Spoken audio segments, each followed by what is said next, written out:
Hello students, आज हम class 11 some basic concepts of chemistry chapter number 1 में atomic mass discuss करने वाले हैं।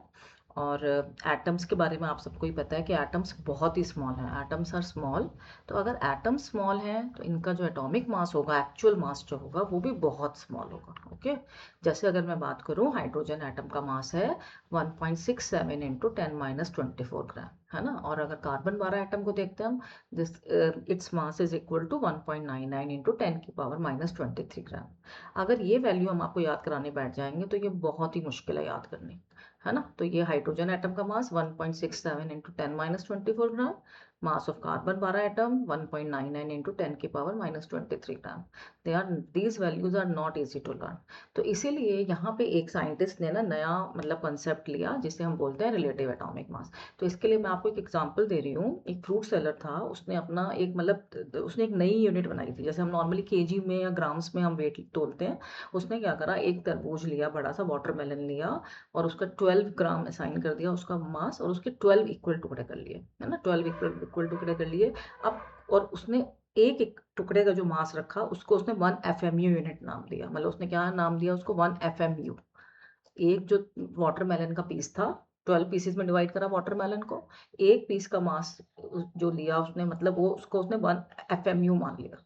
अब कोई एक आदमी गया उसके पास, उसने कहा मुझे 2 FMU ग्रेप्स चाहिए।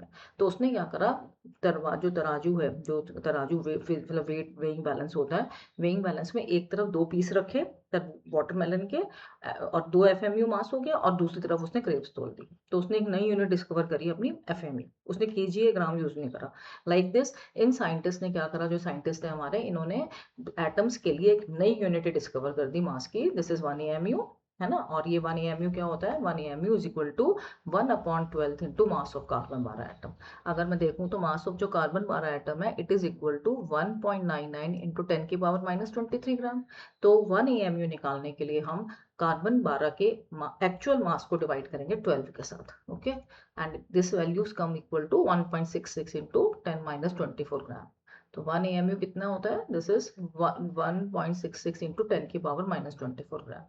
अब इन साइंटिस्ट ने क्या करा, जैसे उन्हें हाइड्रोजन एटम का मास निकालना है रिलेटिव, तो उन्होंने हाइड्रोजन एटम के एक्चुअल मास को, एक्चुअल मास इज 1.67 इंटू 10 की पावर -24 ग्राम, इसको इन्होंने डिवाइड कर दिया 1 AMU से। 1 AMU इज 1.66 इंटू 10 की पावर -24 ग्राम। तो जब इसको कट करा तो वैल्यू आई 1.008, और इसकी यूनिट जो उन्होंने दे दी AMU में यूनिट आ गई 1.008 AMU। इसको हम अप्रॉक्सीमेटली 1 AMU भी ले सकते हैं। तो इसी तरह इन्होंने ये सारे मासेस कैलकुलेट करके बताए हमें। H का है 1.008 AMU, कार्बन का है 12 AMU, नाइट्रोजन का मास 14 AMU एंड ऑक्सीजन का मास 16 AMU। आई थिंक आपको टॉपिक क्लियर हो गया होगा। फिर नेक्स्ट टॉपिक के लिए आप नेक्स्ट वीडियो मेरी देखिएगा। Thank you.